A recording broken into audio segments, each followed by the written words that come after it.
Right, so welcome everybody. I think everyone's been muted. If people are joining, can also stay muted. We welcome questions, but the way we do it is that people put it in the chat. Now, if you've never used chat before, at the bottom of your Zoom screen, in the middle, there's a little speaker bubble with chat. You click that, and then on the right-hand side of your screen, you'll see the opportunity to type in a question, and we'll try and get through as many questions as possible. And I will relay the questions, if you like, to Tim at the end of his talk. If you don't want your face on the recording that we will upload, then switch your video off. The recording of this, plus some text to sort of summarize what Tim has said, will go on our website. And if you've never been on our website, it's www.NailsworthCAN.org, and you'll be able to find both this and also previous talks that we've done.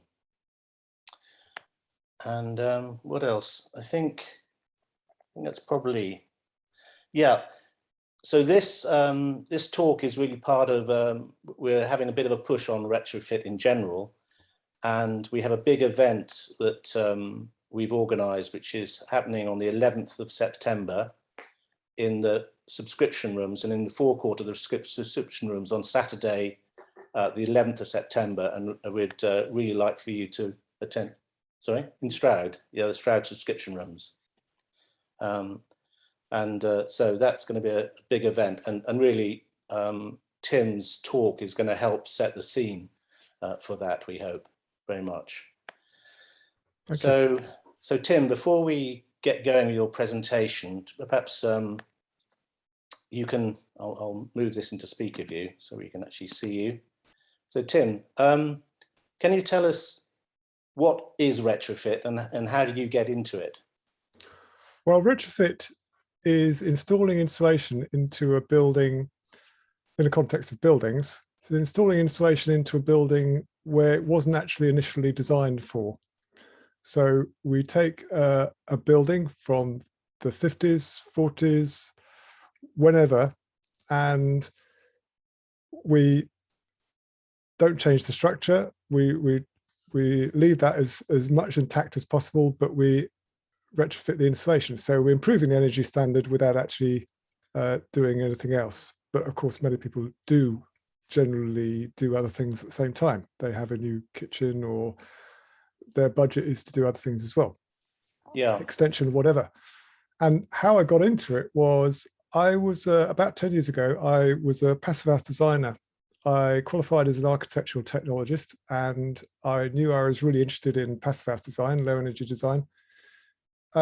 But it was also apparent that after a few years that the real area that needed work, needed investigation, needed solutions was retrofit. And this is because obviously the vast majority of our buildings are already here, and we can't just build our way out of the climate problem. We have to change our existing buildings. So that became an interesting thing, and I started working for the AECB about 6 years ago on a course that they were writing, and I've been involved in other things ever since. The Retrofit Academy, which is, we'll hear more about them later.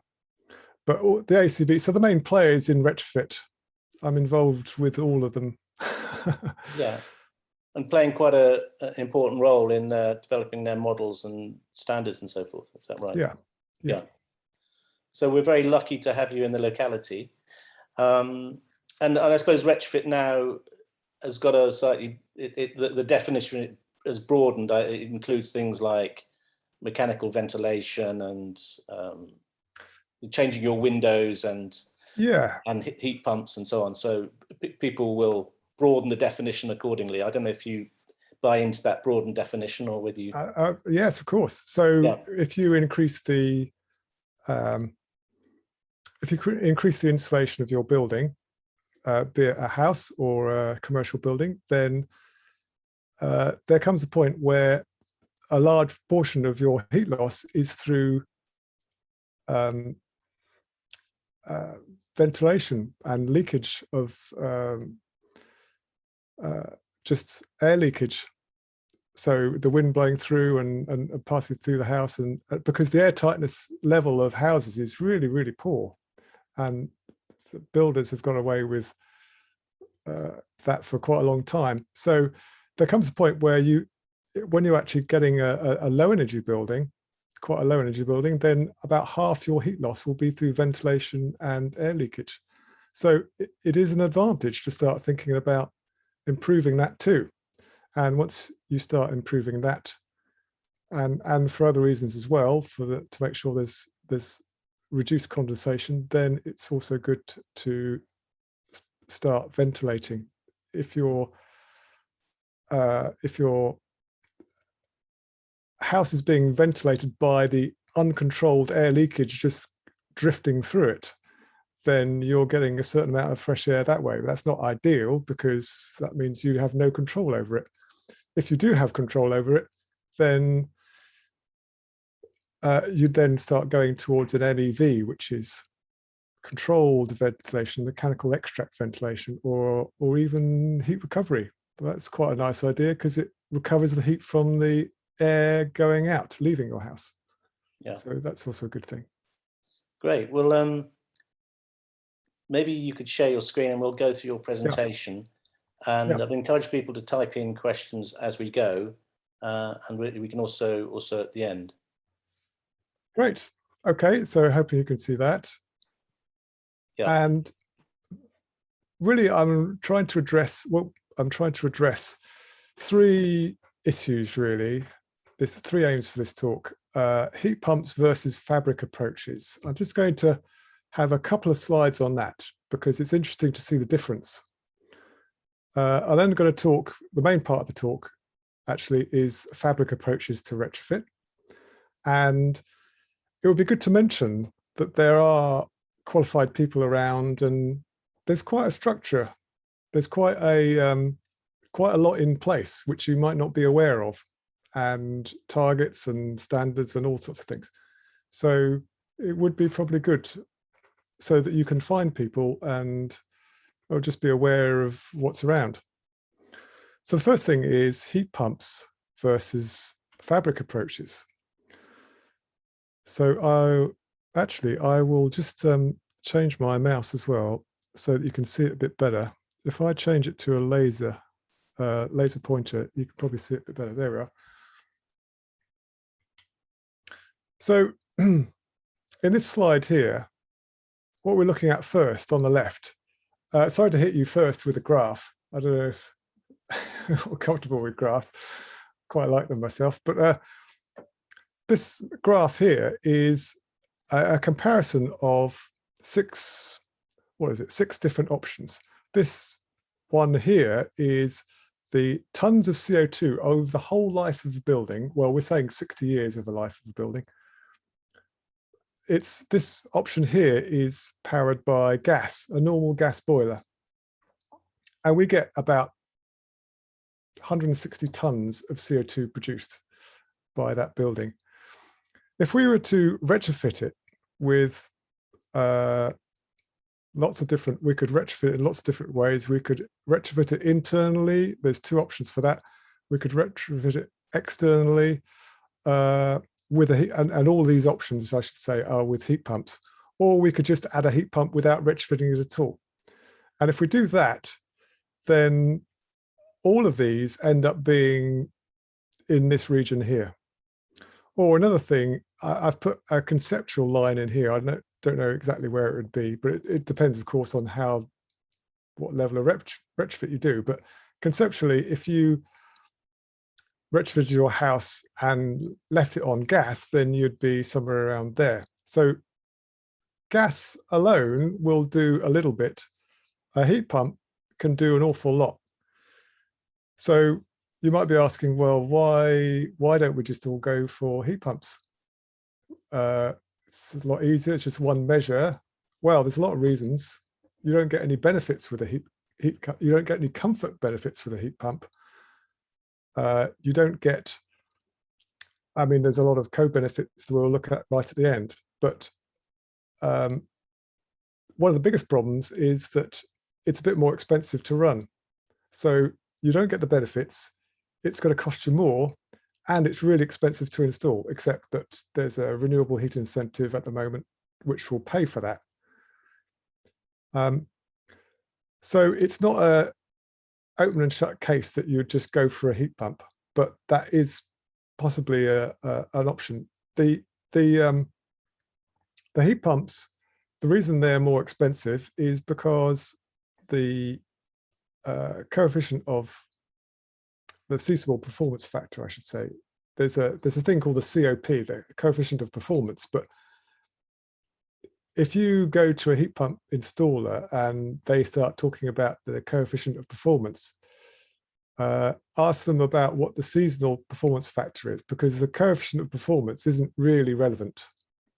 What's relevant is what it does over the whole year, because it's far less efficient in winter. So anyway, it's because the ratio of the cost of electricity per kilowatt hour versus the coefficient of performance. So it's going to end up more expensive to run. So that's why if you retrofit, you will end up with a more affordable way of doing it. And just so you can see what's going on here, all this stuff here, if you rescale, take this gas one off and rescale that, you get this. And so there's still a bit of variation even within that. And there's the base case ending up there. But as I say, it's really more about the cost of doing that. That would be impractical. In fact, we're doing a lot of, I'm involved with some schools in Edinburgh, and what we're finding is that the size of the heat pump that you require is just completely unfeasible for most of these options. You can't actually really do it. So anyway, that's just an introduction to heat pump options versus fabric options. Fabric options are very good, but they're not everything. So that's the point I'm trying to make. It's not that you don't do fabric, you have to do fabric, but it's also important to consider heat pumps as well. Here's a few summary points. Heat pump is more expensive to run on current electricity rates unless the house is retrofitted. Gas boilers will not be available anymore for new houses after 2025. And there was a time, well, it was 2035 when the government was going to phase out gas boilers for everyone else. I think they've slackened off on that. And so that's a bit up in the air, but DEC has indicated that around 2025, it will adjust gas prices and electricity prices. So don't be fooled into thinking, oh, yeah, I'll just carry on as I am and everything will be fine, because things are going to be changing. They know that at the moment, they're not encouraging retrofit. So we've been talking to them recently, and this is what they said. So fabric approaches for retrofit. Actually, any questions on that? Richard, and have I gone through that okay? I think you've gone through it okay. I think if you just keep going and we'll pick up the questions at the end. Great. Yeah. Great. Okay. So fabric approaches. We've got lots of examples of great retrofits in Stroud. I was organising the Open Transition Stroud Open Homes a few years ago, and we toured around a few of them. These are 3 from Stroud that we looked at. Really great examples. You can see the thickness of the insulation in that one. It's wood fibre there. This one has a lot of PV, but he's insulated the entire house. It's an old stone cottage, and he insulated the outside of it, externally insulated it. So it changed the appearance, but it's a lot warmer.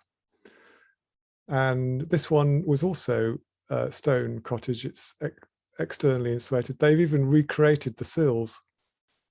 and it's rendered. A lot of stone cottages in Stroud. This might be an interesting one. I don't know if you necessarily realize, but a lot of them were originally rendered. And what people have done is taken the render off because they think it looks nicer without the render. You have that kind of stone appearance. And the render was originally there to serve a very important purpose. It was for waterproofing. It was designed to make sure that the rain came off the house and didn't soak into the wall. Well, unfortunately, if you take it all off, then that can lead to damp problems within the house because it now seeps in through the wall. Anyway, if you're thinking about old houses, old stone cottages, and you think, oh, render isn't natural, well, actually it is. And it probably quite a lot often, the original appearance of the building would have been render. And you can tell that because they have the little chip marks in the stone, so that the render adheres to the surface a bit better. So if you see those, that's a clue. And there's all sorts of retrofits elsewhere. There's retrofits have been done on old barns. Retrofits have been done on, well, Portsmouth City Council did this large tower block. It was a rock wall for those who are concerned about that. Obviously, after Grenfell, we are concerned about fire safety. So they did it the proper way. And I'll just mention, actually, because I happen to be retrofitting my own at the moment, that was about a week ago. We had to move the drains. Part of the process of external retrofit is we had to move the drains out. This isn't permanent, by the way. This is a temporary arrangement because we had to get this drainage out the way, and we had to get this out the way. But the main thing is it's been moved out of the wall, and that's so that we can fit in insulation in between. So we've got the new windows. These are triple glazed, and this is before they did the footing. They're actually doing the whole lot here. We're going below ground as well, but at this point we're only doing the drains. So there's the insulation there that's going on, quite thick, 25 centimeters. The next slide, there's the windows going in, more windows. And they're lovely windows, actually. They're from Green Building Store. They've got aluminium cladding on the front. That's a weatherproofing finish. And we had a stage built here so that it would be easier to install it because they're quite heavy. It took 4 of us to lift that one. And here the guy's putting it in. We're putting air tightness tape behind the brackets as we're putting it in. So with that one, we had to take it off again to put the air tightness tape in. But you have to fix it a little bit before you take the tape off. Take the bracket off to put the tape on. Here's a photograph taken today, and on this one we've got more insulation going on, and this is expanded polystyrene, and it's graphitized. It's got graphite in it, and that improves the insulation value of it. And you can see the fixings. These dots here are the fixings to keep it in place. And there's the triple glazed door and window. And we've just got some tape. This is the tape that came with the windows, just to protect them. It's not going to be this color. This is just the insulation. It's going to be actually white. So it'll be what is it called? It's a dark grey, graphite, I think they call it. Dark grey windows and doors, and then that'll be white. And then here's a little bit around a window. So he's just started going around a window, and we need to leave space for the render, because the render is going to go, it's obviously on the front here, but it's also going to go into the window reveal, and we're going to put another piece up here, and so we have to leave 8mm around that to allow for the render that's going to go into that. And just to show you, give you a bit of more of an idea about the thickness of that, it's about 100mm from front to back. So that's much thicker than a normal window. And they're higher quality windows as well, so they last longer. But that, when it's 0 degrees outside in the middle of winter, you'll be quite thankful for a window that thick. So one of the key things that people misunderstand about their walls is the difference between the insulation value of the windows and the walls. And I thought I'd ask a little question here, see where we are with that. So this is about U values, and I know most people aren't familiar with U values, but they're important. They describe the amount of heat that's lost through a square meter of window, wall, floor, roof, etc. And they measure that in watts. Watts per meter squared per degrees C temperature difference. Well, we call it degrees K because it's a scientific notation. But anyway, that aside, it's the amount of heat that's lost through a piece of building fabric. So here we've got a cavity wall with filled mineral fiber. So a typical house that's, well, a typical house with a cavity wall that's insulated in the cavity. It's got the cavity fully filled with, say, 75mm of rock wool insulation, blown mineral fiber insulation. And you'll get a U value of 0.6 for that. And that's okay, but it's not brilliant. It's about twice as bad as a new house, which would be 0.3. So the question I want to ask is, where do you think windows will be compared to that? If you had a typical double glazed window, is it going to be 0.6? Is it going to be 3? Is it going to be 1?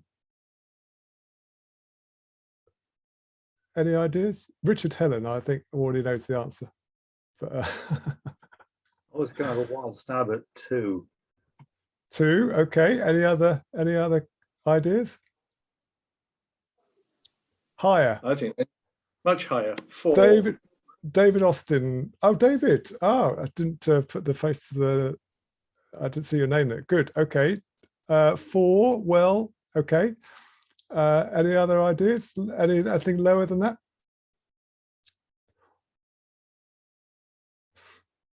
Okay. Well, there's a range. There's a range, of course. And so if it was a single glazed window, and I didn't say whether it was single glazed, or maybe I said it was a double glazed. Anyway, if it was single glazed, it would be 10 times as bad, 5.8, which is almost 10 times that 0.6.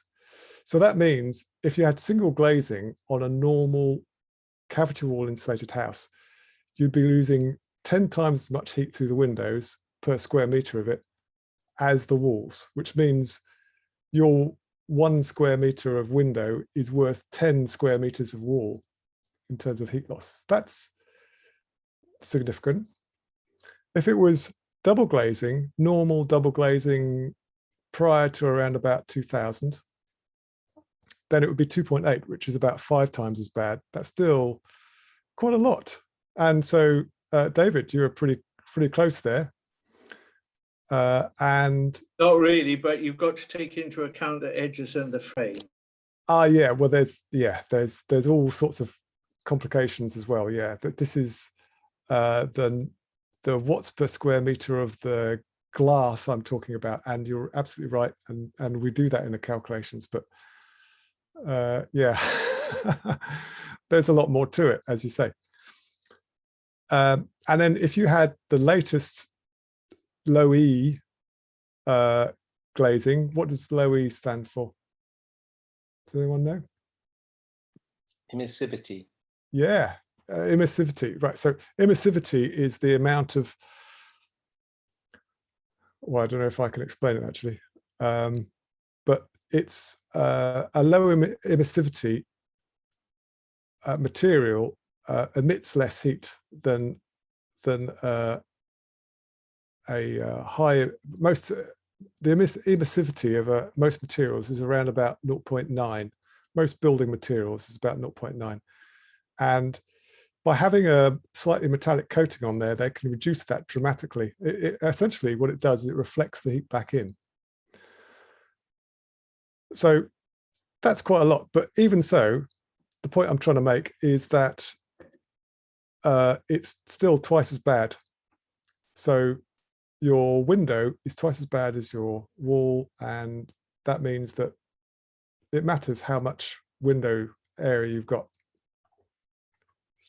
And then we've got all sorts of combinations here. Solid stone wall, 50 centimeters. I'll press on because I've probably spent too long on that. There's lots of solutions for windows. There's cheap solutions, which don't really do very much unless you've got a non. If you've got the older windows, then they might do something. Then you've got medium-term solutions, secondary glazing, that can do something, and then you've got the triple glazing long-term solutions, and we've got prices for those. That might cost you 10 or 12,000 for a whole semi or a bungalow, a whole house. I've got some recommended thicknesses because I think you could easily go to a builder or someone specialized in retrofit. If you say you went to your builder and said, I want to have external wall insulation, what do you think they would give you? They'd give you a quote, and the quote would be based on what? 100 to 150, wouldn't it? 100 to 150 millimeters thickness, because of all the difficulty of overcoming your pipes, drains, and overhangs. Yeah, something like that. Yeah, absolutely. And why would they want to do that? Why? Well, of course, they want to overcome the difficulty. They want to make it easy for themselves. But what else is really important for them?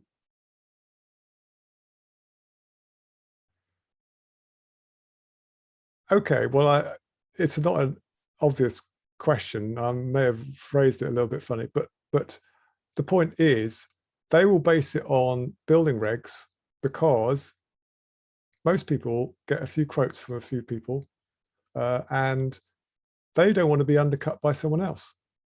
So they will put on, their quote will involve the minimum amount of insulation. In other words, building regs.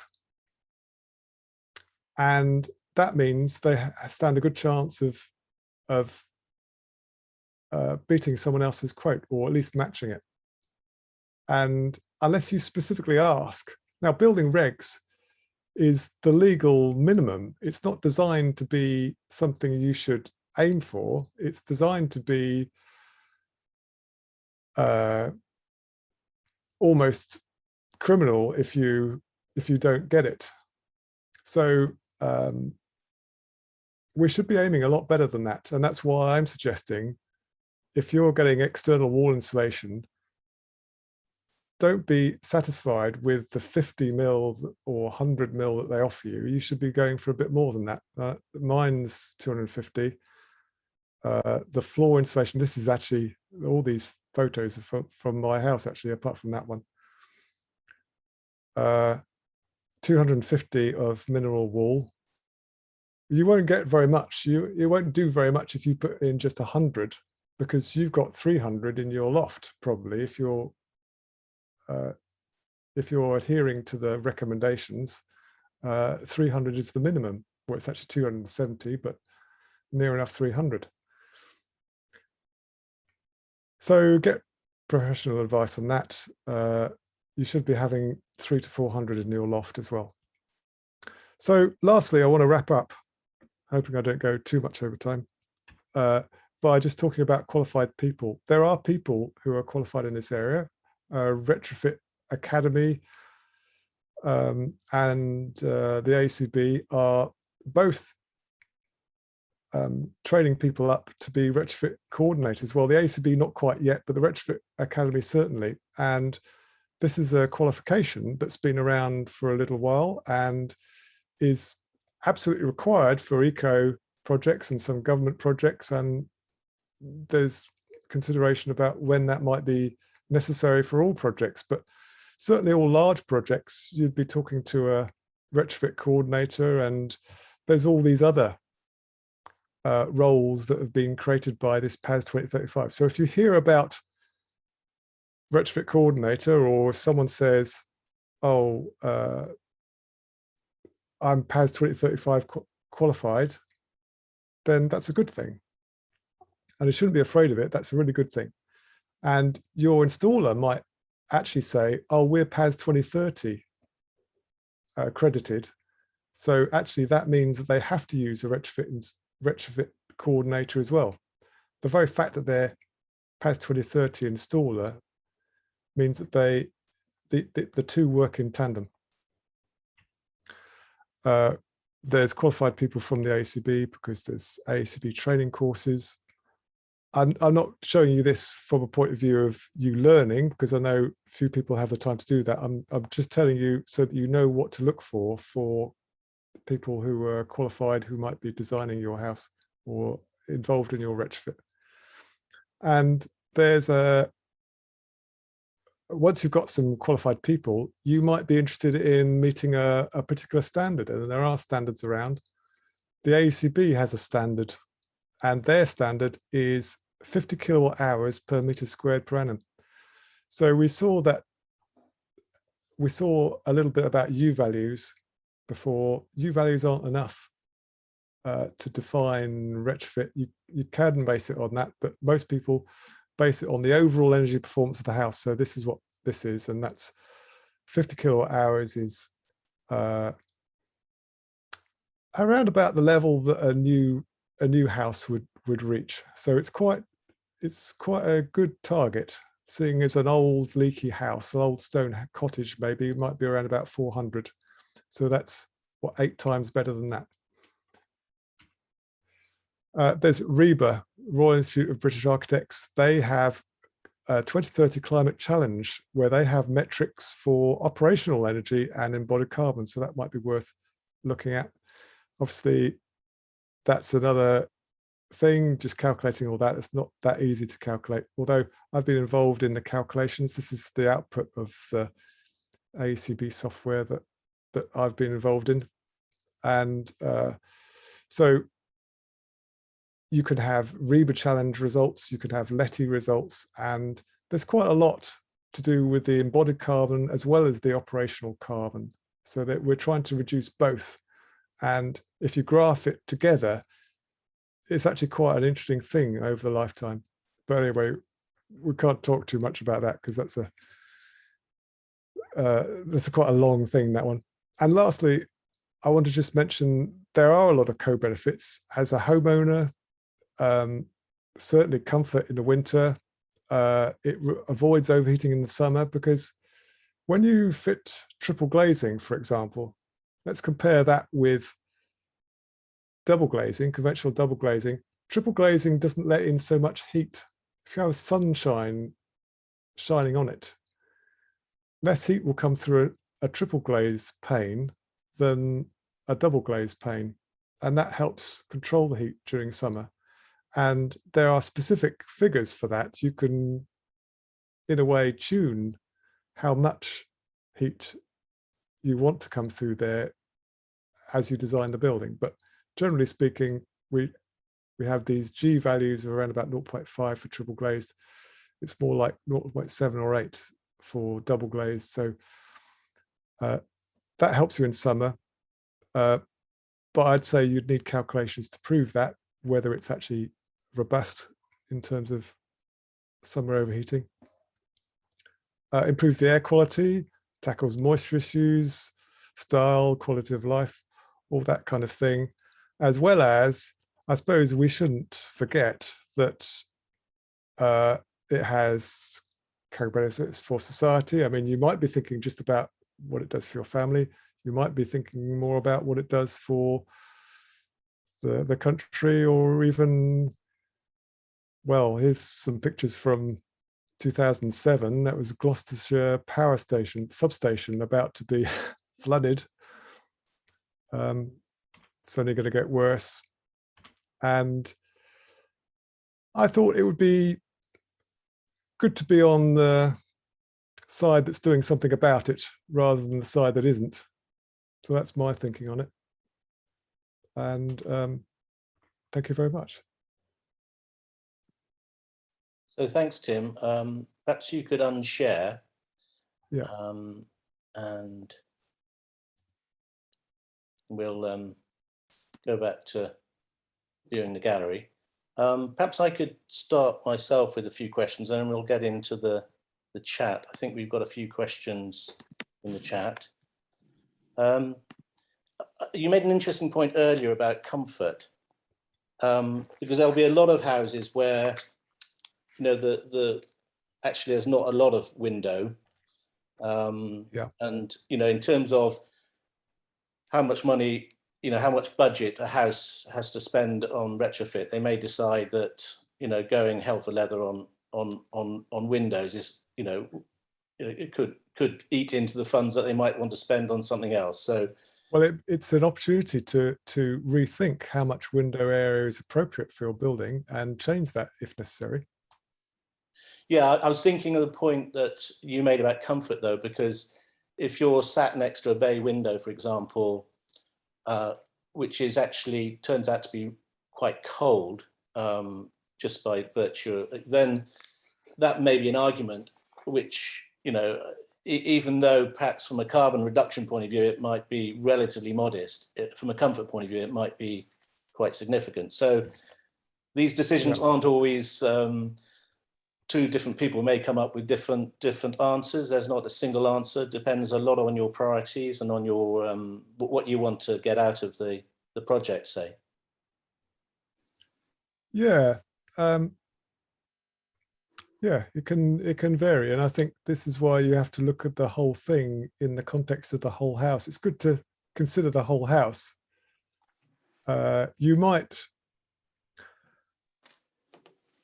is a argument for actually, you know, people on a low budget, or, you know, perhaps you've got a large house and a complicated house. There is an argument for possibly dealing with the lounge first. Or as a first stage, and saying, right, this is the place where I spend most of my time, or which I want to be most comfortable in. The bedroom, I don't really mind so much being slightly cooler. In fact, I prefer it to be a little bit cooler. And so let's insulate the lounge. That doesn't necessarily work with external insulation very well, but it does work for internal insulation. And you could quite easily retrofit your lounge and the windows, associated windows, internally, if it went with the strategy of the house to do it that way. So it's another option. Yeah, yeah. So I think possibly be good for me to now dip into some of the. James is asking what is a seasonal performance factor, and I think that's. It's often called a SCOP, isn't it? Seasonal coefficient of performance. So yeah. Two names for the same thing. Yeah, and that's just the ratio of the heat you get out in kilowatt hours to the energy you put in terms of electricity kilowatt hours over the whole year. And a modern air source heat pump is doing about 3.5. They're really fantastic now compared to what they were 10 years ago. Yeah. And it does depend on where you are in the country, so it's good to have something that's kind of, you know, the local installers will be quoting something for local, so that's good to have that. But do be careful if you're comparing it to, you know, Scotland or something. Right. So I mean, in terms of CO2 reduction, I mean, as a PAS 2035 person, you're acting as a consultant, is that right? You're asking what people want, and are they interested mainly in cost reduction or in carbon reduction? How much freedom do you have as a PAS 2035 person to sort of try and explore those different motivations? And well, it depends a little bit on who's funding it and where the money's coming from. I was involved in about 90 in London as a retrofit coordinator, and it was eco-funded. So this is the energy company obligation, and that means that they're funding it as a requirement by law, and that doesn't tend to lead to very good outcomes because they've got very limited funds, maybe only about, I think it was limited to about £4,000. So quite limited funds, and it's only for specific people who qualified, people on benefits, people in difficult financial circumstances who qualify. So that's a slightly different case to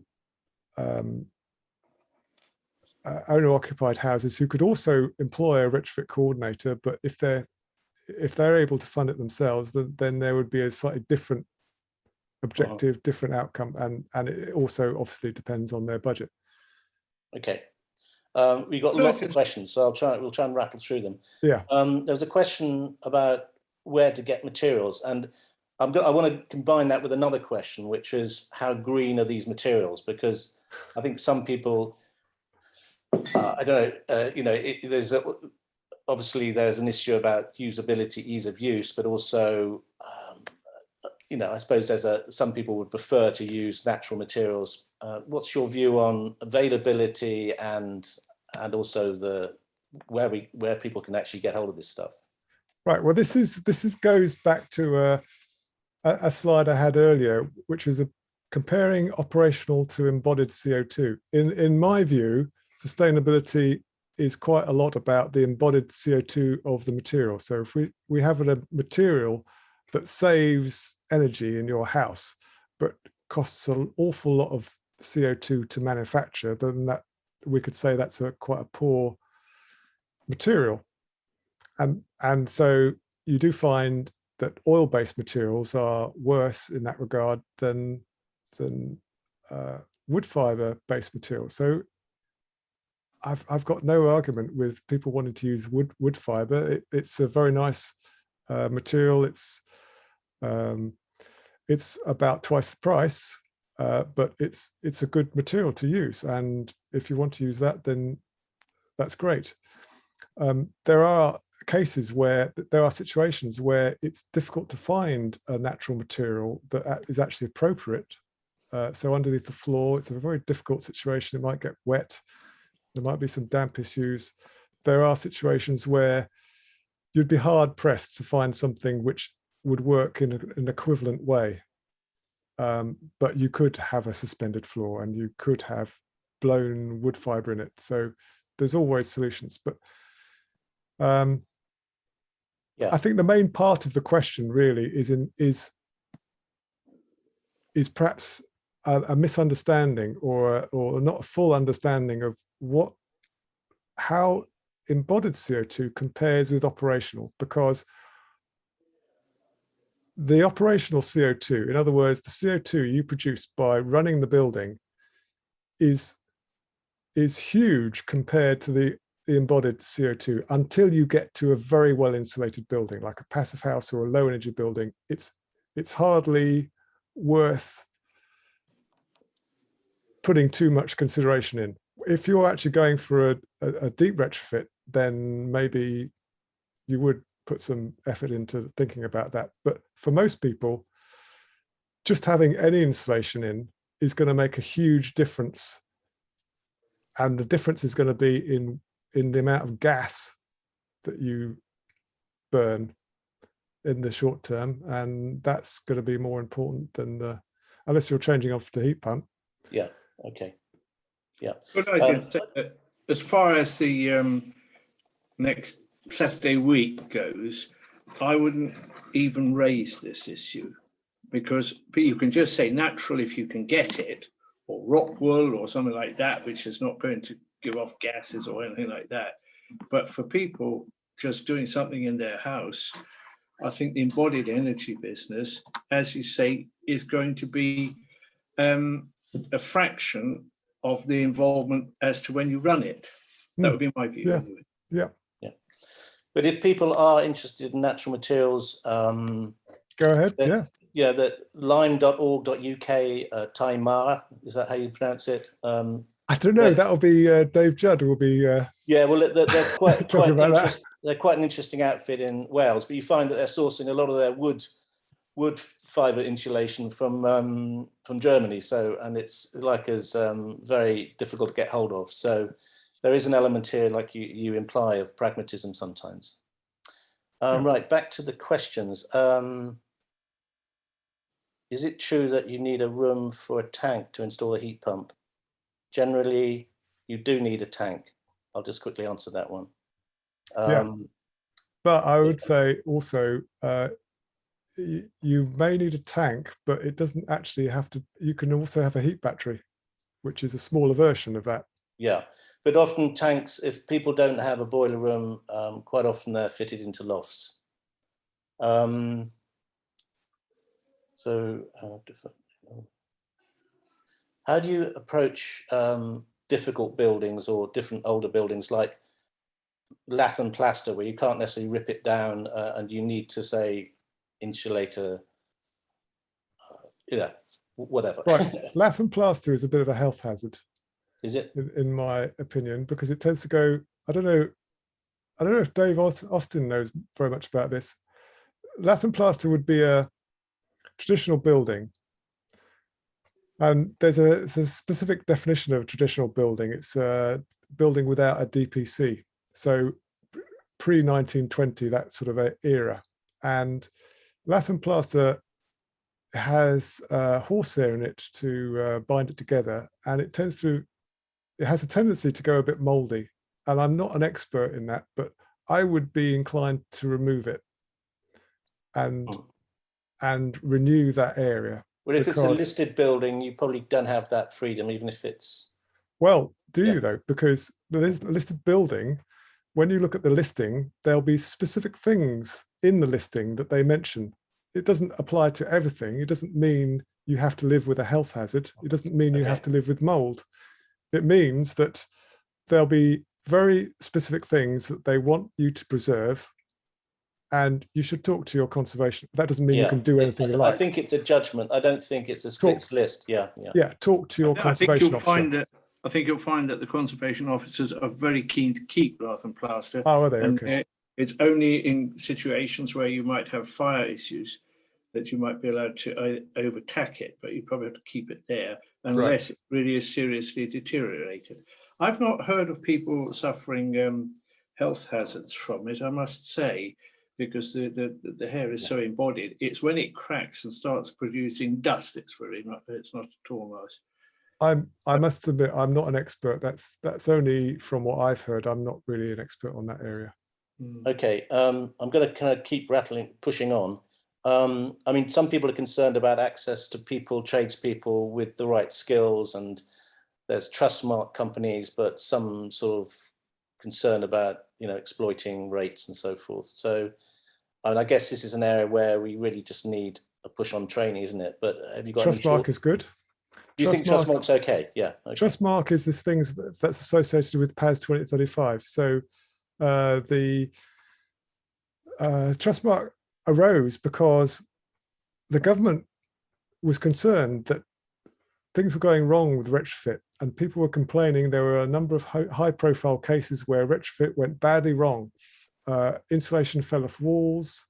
There was a whole estate in Preston where they had really terrible moisture issues, but it turns out that was because they had a couple of months to use, a few months to use up the funding they had, and it was rushed and poorly considered, and it wasn't really even the contractor's fault. It was the urgency of the timing. But anyway, things have gone badly wrong, and they decided they would put together a quality mark so that the public could look at a rating for approved companies and it would help them decide who was better and who in the whole field of retrofit. So I think if our company is Trustmark approved, then it's a good thing. Okay, so, but maybe just shop around, get some multiple quotes and things like that. They're not the only good people around, though. Yeah. I'd say that too. Yeah. So there was a technical question about SAP modeling and other modeling. Is that okay? Do you think it needs a bit more pragmatism in there, or SAP is a bit rough.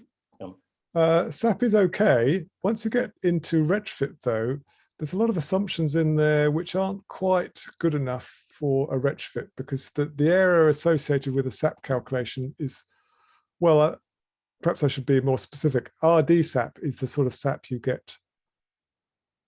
Reduced data SAP is the way they generate EPCs, energy performance certificates. And to do that, they have to take a number of shortcuts just to make it practical to do that many. There's thousands of these being generated. So it has to be relatively simple and easy in order for it to be a legislative tool. It's not designed to be thoroughly accurate. It's designed to be a minimum standard, or give people an idea of what might be a slightly better house than another. So there are better tools. If you were interested in retrofitting your house and to a deeper level, then you could have the SAP calculation converted to the RD SAP calculation upgraded to a full SAP calculation. That would be better. And better still, if you like, you can also have PHP, that's a passive house planning package, which is also used for new build, but it's also used for retrofit as well. And a number of people do that calculation too. And basically that is feeding in, how big this wall is behind me and what its U value is and all the windows, and totting all those up and saying this living room is too leaky and you need to do something about it. Yeah, well, not only that, but it's also saying how much better, if we go ahead with this plan that we've got, how much better is it going to be for me? Yeah, okay. In terms of energy. Is it going to improve it as much as I think it will improve it? And that's worth knowing. So a bit of numbers over perhaps just pure faith. Well, yeah. Yeah, that can't be a bad thing. Yeah. What are your thoughts about fitting a heat pump before a retrofit has been finished? Brackets, motivation to benefit from RHI. Renewable heat incentive. I think it's okay, but I think you've got to be careful to size the heat pump according to the size that you'll need when your building is finished. So if you're having a heat pump in straight away, then if you're sizing it according to the building that you hope to have in the future, then it won't be enough to start off with. If you make it appropriate for the size of the building that the energy efficiency of the building that you hope to have in the future, then you'd be making it a little bit lower power than otherwise. So it might depend a lot on how ambitious your retrofit project is.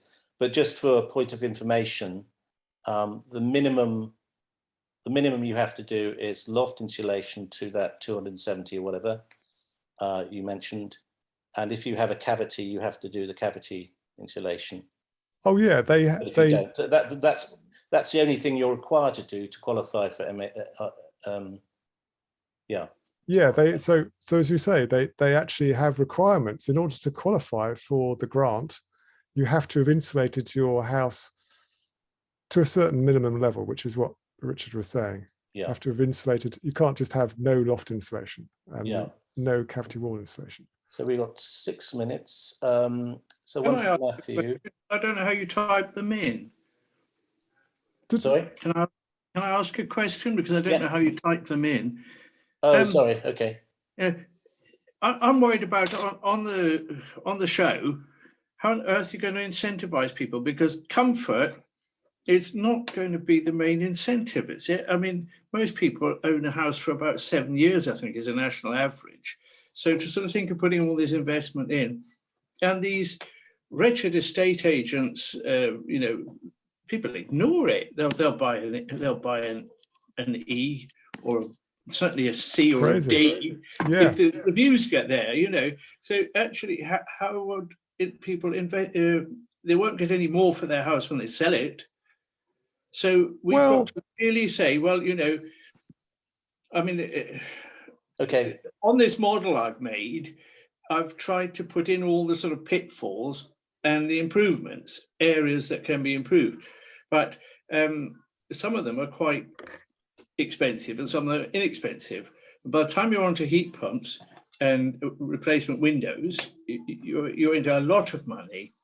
Yeah. And I think that probably is not what our audience really want to pick up on. It's a good question, David. I don't know if we've got time to fully explore it, but do you want a quick go at answering the question, Tim? Yes. Just give me a second. Right, here we go.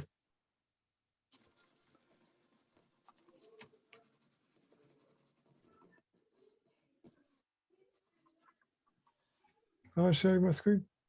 Yeah, got Can one. you see that? Yep. This is a survey by the government, and it was talking about the average house price increase for more efficient homes. And they found that, well, it's quite interesting what they found, actually, because they found that there was a correlation. They surveyed 300,000 homes. So that's statistically significant. But what they found was there was no correlation in this area, this gray area here. The house price didn't actually necessarily increase, or it didn't increase with any correlation. But in other areas, it did increase. The area with the highest increase was the northeast here, and there it must have been, what was it, from SAT level D to B, there was a 13% increase. From G to E, there was a 20% increase. So you can say, I mean, some people do, they say, oh, well, I don't believe that. But then, you know, it's hard to argue against 300,000 homes. Yeah. So, and just one other piece of information, they've done a study in the US, and actually they found that heat pumps have led to a 7% increase in the price, in the value of homes there. So that's a recent study. I'm just so Matthew Austin, I thought there was two questions I thought you had. Yeah, traditional building requires a careful approach to moisture management. Certainly does. With the right system and specifications, you'll not suffer mold.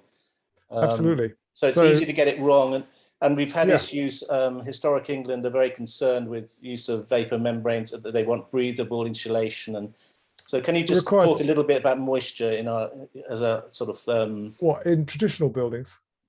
Well, I think particularly, you know, in the retrofit, let's take more difficult situations than refurbing a 80s house.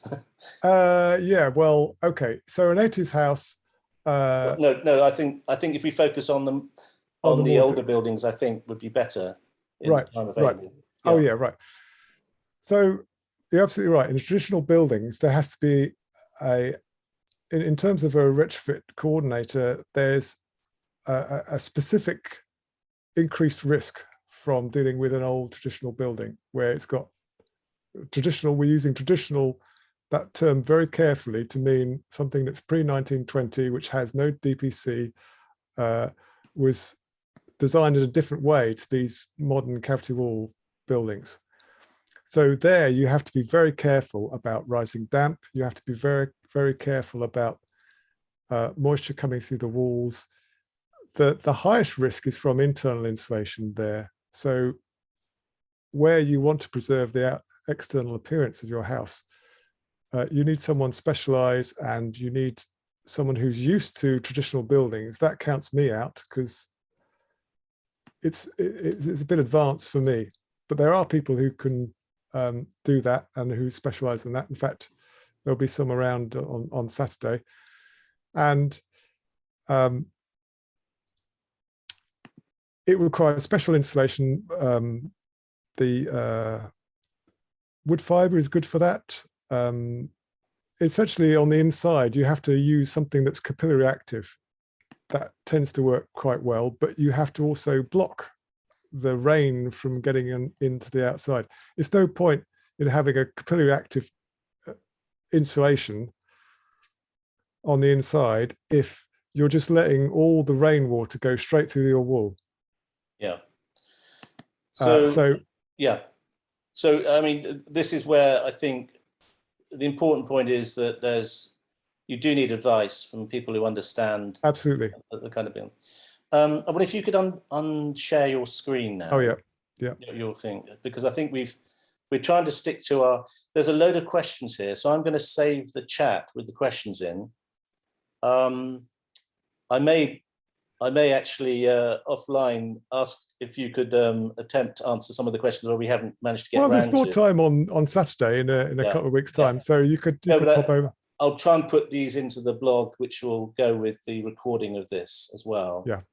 Some great questions. Yeah, no, there's fantastic questions. I mean, I think there's many more than can be covered, but we're going to try and keep it to the hour. Yeah.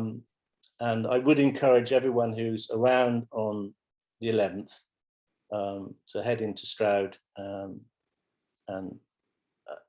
there'll be several people there. I think David will be there, and Tim, and other people who are experts in their various fields. There'll be a fabric tent in the middle, which will be with the model that David's building, with architects and retrofit assessors and so forth. And then around the side, we'll have heat pumps and solar and mechanical ventilation and heat recovery, Stroud District Council, South Gloucestershire and Stroud College, 7Y Energy Agency. Basically it'll be the kind of, all the brains that are working on this topic in the region and neighborhood. And it's an invaluable opportunity really to go and talk to them. Looking forward to it. So we're really looking forward to seeing you there as well. So I think if everyone can unmute, and we'll just give Tim a round of applause.